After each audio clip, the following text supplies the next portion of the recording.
Okay, let's unpack this. We're diving deep into a really fascinating stack of insights you've shared with us, Hmm. focusing on the changing dynamics between men and women, specifically in Vietnam, based on this really thought-provoking source text. Yeah, that's quite powerful stuff. So the mission for this deep dive really is to pull out the most important nuggets. We're talking female independence, evolving marriage expectations, and that whole journey towards personal fulfillment that the material presents. Absolutely. And you should get ready for some, I think, pretty surprising shifts in perspective and some takeaways that really hit home straight from this source. Yeah, there are definitely some powerful ideas here. We're looking at a significant transition, aren't we? From these deeply traditional views to something much more, well, modern and self-directed. Exactly. The source really sets the scene well by outlining that historical context. Mm. Think back to that core idea.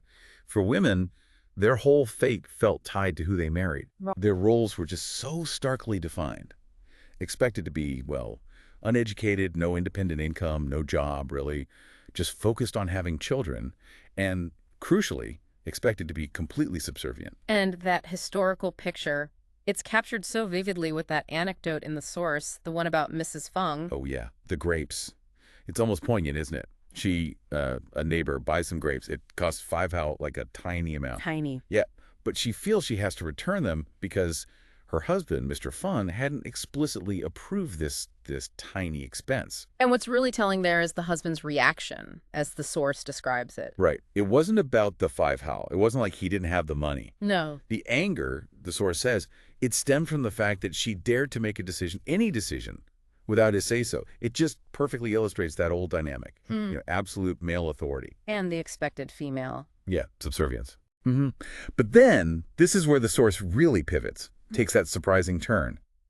The author, writing now from a modern viewpoint, actually kind of congratulates men whose wives are no longer obedient. Congratulates them. That feels, well, completely counter to everything you just described, that traditional mindset. Why frame the decline of obedience as a good thing?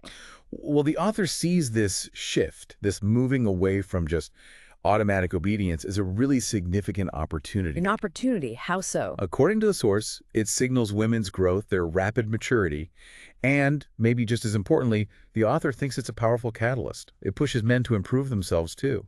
Ah, so the woman changing actually forces the man to evolve. It's not just her journey. That's exactly the perspective offered here. The source even shares this little story about a male colleague. He mentions his wife, loves reading the author's work every day. Right. But then the colleague adds, maybe a bit frustrated, the important thing is, after reading so much, she doesn't listen to me anymore. Wow. I bet that was a significant shift in their house. Sounds like it.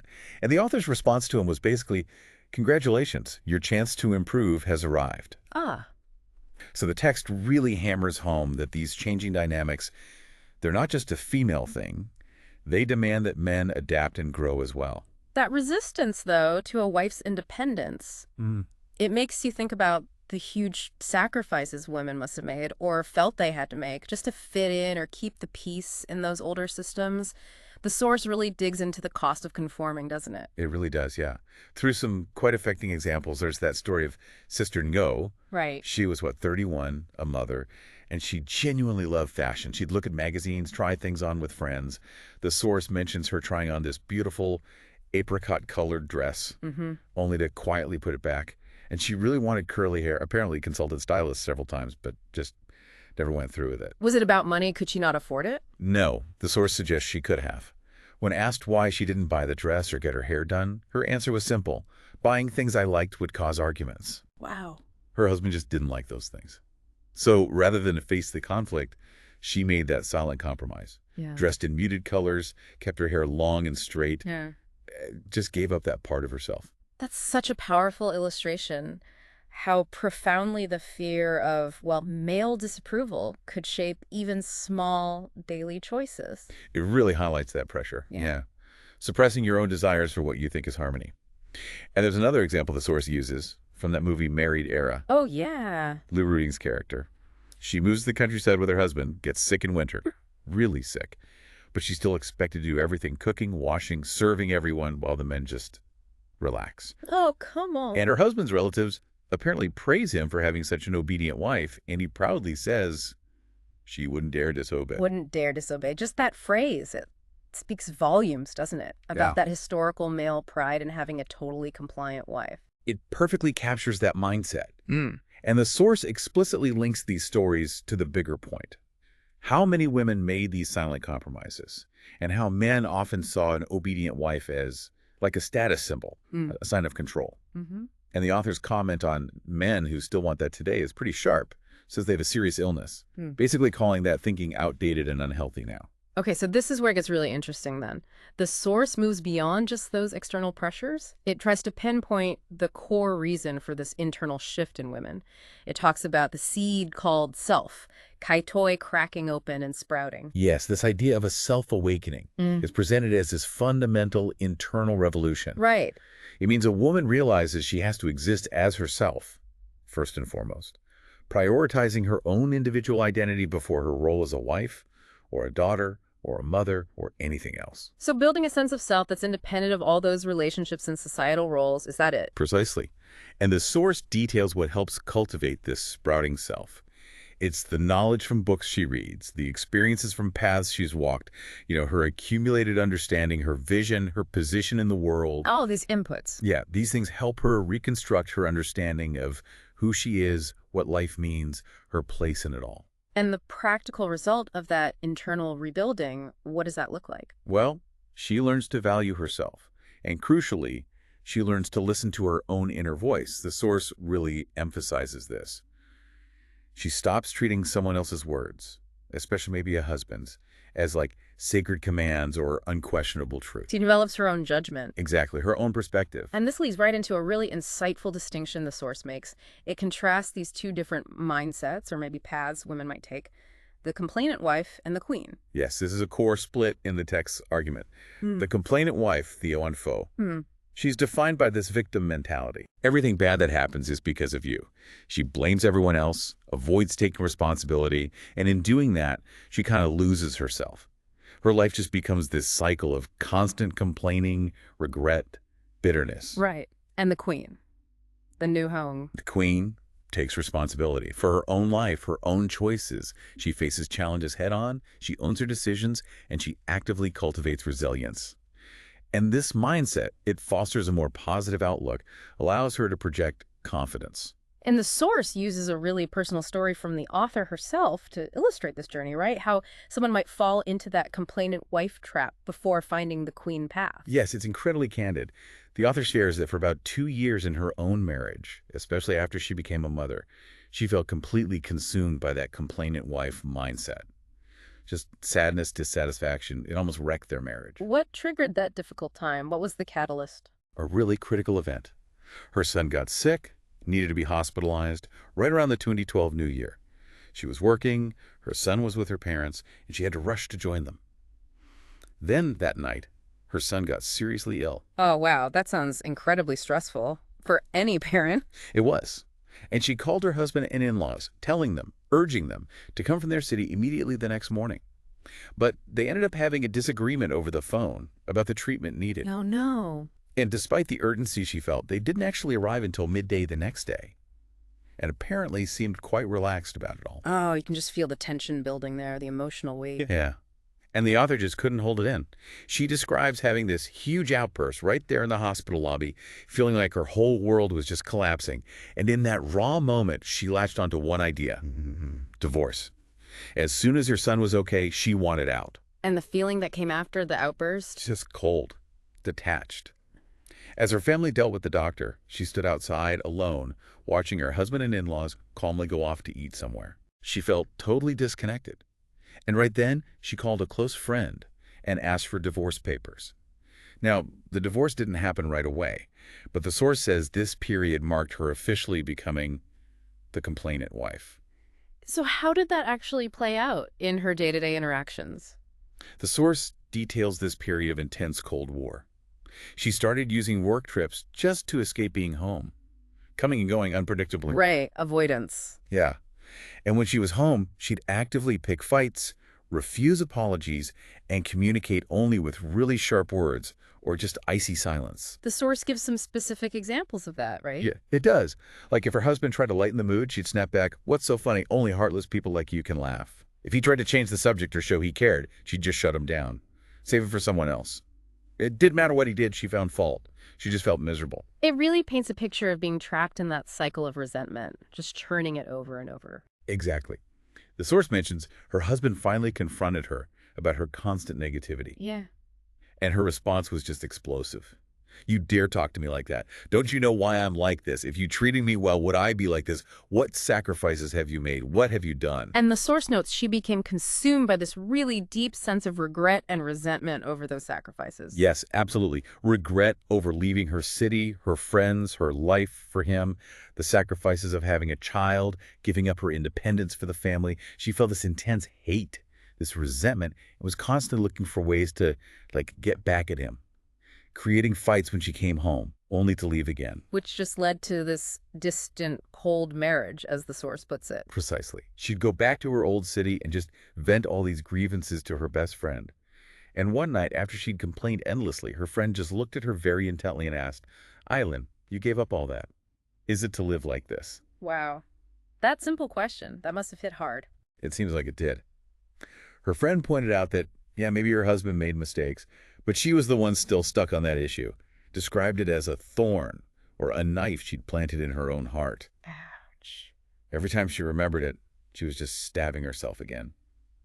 The friend really emphasized the one getting hurt is always you. And she drew on a Buddhist perspective, right? Yeah. The friend advised her, you can't live like this forever. Learning to forgive others is actually about letting go of yourself. That's a really powerful reframing. Forgiveness is self-liberation. It really is.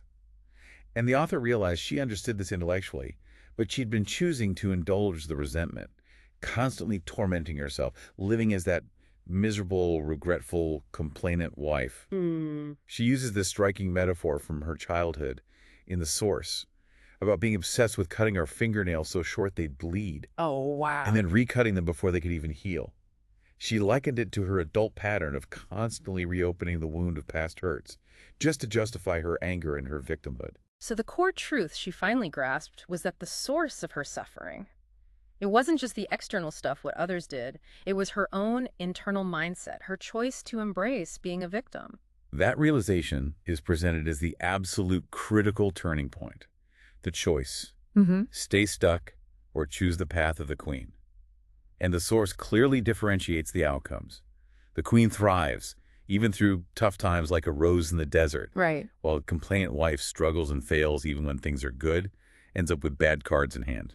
Just perpetually unhappy. Okay, so shifting gears a bit, looking at modern times now, how does the source view love and marriage in this new landscape, especially with women going through this internal shift? It really challenges those old traditional notions about what earns respect in a marriage.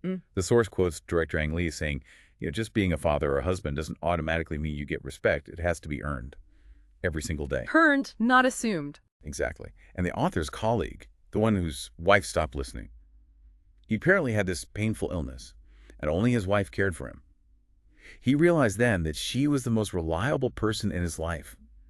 That experience earned respect in a way that title husband couldn't. That real-world experience, yeah. Totally different. And the source contrasts this with the older generation's view. Marriage as this unbreakable fortress. It tells the story of the author's husband's grandmother, over 90 years old, sharing that when she was young, divorce was so unthinkable that women would actually commit suicide rather than face it. That just paints such a stark picture of the historical pressure Yeah. to endure any marriage, no matter the personal cost. Right. But the author's view now, completely different. Marriage isn't presented as some fixed contract or an insurance policy or a savings account you just contribute to. It's a dynamic. It's dynamic, yeah. Constantly changing.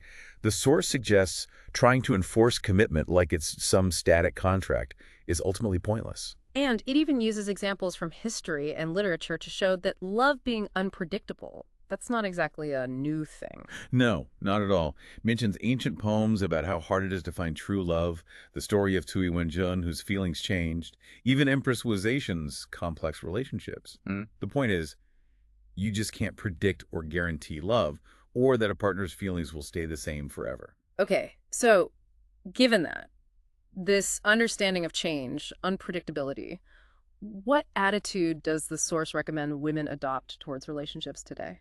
The author argues for committing wholeheartedly when you're in it, giving your best effort. But, and this is crucial, maintaining your own independence throughout. Independence even within the commitment. Yes. She accepts the risks, the potential for change in relationships, and actually prepares for them.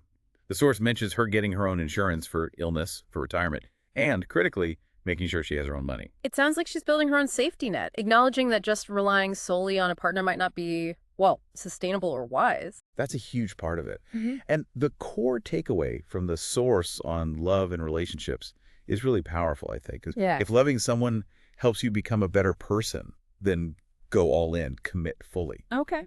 But if you choose to leave someone, you should not let yourself devolve into some miserable, hateful, abandoned version of yourself. Your well-being, your identity. It shouldn't be solely defined by whether you have a partner or not. It transitions perfectly into another really critical theme the source keeps emphasizing: the absolute importance of building your own foundation, particularly financial, economic independence. Oh, this point is stressed so heavily. The author shares her close friend's perspective, an entrepreneur, which she completely agrees with. Money can solve 99%, maybe even 100% of your problem. Wow, 100%. Including, she says, healing sentimental illnesses or emotional pain. That's a very direct, maybe even surprising take on emotional well-being. It's certainly pragmatic. And the source elaborates. It contrasts the worries of people without financial security, basic needs, healthcare costs, with the worries of the financially independent things like business expansion, hiring staff, managing travel schedules. Different kinds of problems. Exactly. Both groups have problems, sure, but the source argues financial independence fundamentally changes the nature of those problems.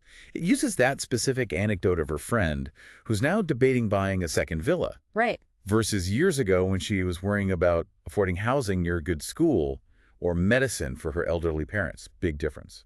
So financial security doesn't eliminate worries, but it drastically shifts the landscape of what you worry about. Precisely. And the source also directly pushes back against that outdated idea that once married, the wife's job is just to, maintain appearances while the husband earns the money. Yeah, that old model. It insists that responsibilities, supporting parents, raising kids, managing finances, these are shared burdens. They belong to both partners. The flower on brocade metaphor from the source really captures this beautifully, I think. It's such a powerful image, isn't it? Love is the flower on brocade, ode at Trengom. It's this beautiful embellishment, an addition that makes life richer, more vibrant. Yeah. But the source insists you have to be the brocade yourself. You have to be intrinsically valuable, strong, resilient, all on your own.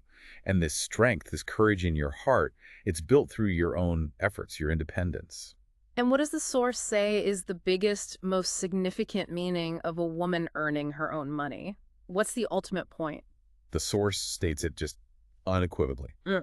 The greatest meaning of earning your own money is that you are never forced to accept a relationship with someone you don't love because you need their financial support. Okay, freedom from that trap. And conversely, you're never forced to leave someone you do love simply because you lack the money to be independent. It gives you agency, choice. It offers freedom from being financially crap, freedom from making relationship decisions based purely on economics. Yes, it empowers genuine choice. And the author's call to action here is really strong. Don't waste your valuable time and energy on emotional drama. Unrequited love, heartbreak, dwelling on past hurts. Use that time differently. Use that time for learning, for working, for increasing your income. The source basically suggests there are more productive things to lose sleep over than someone who doesn't love you back. Like, quote, money not yet earned. That completely shifts the focus, doesn't it? From passive emotional struggle to active self-empowerment, building your own resources. It's a very clear, very action-oriented perspective on building personal value and navigating the world. And this connects really strongly to the source's discussion about the reality of living deliberately, especially as a married woman. There's often this public image, this perception of a life that looks spontaneous or effortlessly free. But the source pulls back the curtain on the work behind that image. Yeah, that section uses that great anecdote about the author's trip to the Czech Republic. Her friends saw the photos, glamorous shots, scenic views, historic cities. Right, the Instagram version. Exactly. And they envied her apparent ability to just go. They saw the carefree result. But the source highlights all the preparation that went into that trip. It reveals the reality behind that perceived spontaneity. Yes, it actually describes that image of just going travel for a married woman as an illusion, Luabip. It wasn't spontaneous in the slightest. The author spent days getting ready beforehand. Days. What kind of prep work are we talking about? Well, she had to finish major work tasks, data analysis, reports, confirm project progress with colleagues, and then arrange everything for her family. Everything. Like what? Talking to her husband about their son's studies, making sure he knew where clothes and coats were, leaving detailed notes about routines. She paid all the household bills, electricity, water, gas, credit cards. She even arranged for her in-laws to receive packages that might arrive while she was gone. Wow. So the freedom to travel wasn't impulsive at all. It was freedom earned by meticulously handling all her responsibilities first. Exactly. The point being made is you can't just take off without ensuring everything else is managed and stable. And the source contrasts this with like youthful impulsiveness or recklessness. How so? Skipping class for a crush, getting into fights, driving off after an argument, or even those long work trips the author took earlier just to escape her home life. That kind of spontaneity often comes from immaturity or ignorance or just wanting to avoid problems. Whereas mature independence, as it's described here, is something different. It is. It's built on having resources, having experience, having a solid foundation of responsibility. It's not about reckless avoidance. It's about having earned the freedom to make choices and navigate life within a framework of responsibility to yourself and to others. The author's current desire seems to really reflect that mature perspective. It does. The source says she desires a life earned through her own hard work and effort. A life with freedom, yes, but freedom within structure. Accepting what life brings, but with the capacity and the resources she's built to handle it. It's not about dodging challenges anymore. It's about having the strength to meet them. Exactly. Having the strength to meet them head on. And the final lesson from the source on this point, what's the takeaway? That time teaches you, yes, consider others, be thoughtful, but ultimately you have to live for yourself. Responsibility doesn't mean you have to sacrifice your own well-being or your dreams. It means integrating your independence with your commitments and just moving forward with courage. So, okay, wrapping this up, what does it all mean? Based on everything you've shared from these sources, this deep dive really suggests that a woman's journey from those old traditional expectations to finding personal fulfillment, it's fundamentally about recognizing her own intrinsic value first. Self-worth. Taking decisive responsibility for her choices, cultivating that fierce independence, especially financial independence, and understanding that genuine strength, it doesn't come from avoiding hard things or looking for validation outside herself. Right. It comes from building her own robust inner resilience, her own foundation. It's about being the brocade herself, as the source puts it, making sure love and relationships are wonderful additions to an already valuable life, not the whole fabric of her existence. It's a really powerful articulation of self-reliance, isn't it? And intentional living. Indeed. So here's a final thought for you, the listener, to take away and maybe mull over. If becoming a queen, as the source defines it, is about taking responsibility for your life and your choices, what's one specific area in your own life where shifting from maybe a victim mindset to a more responsible one could bring about the most significant positive change for you right now?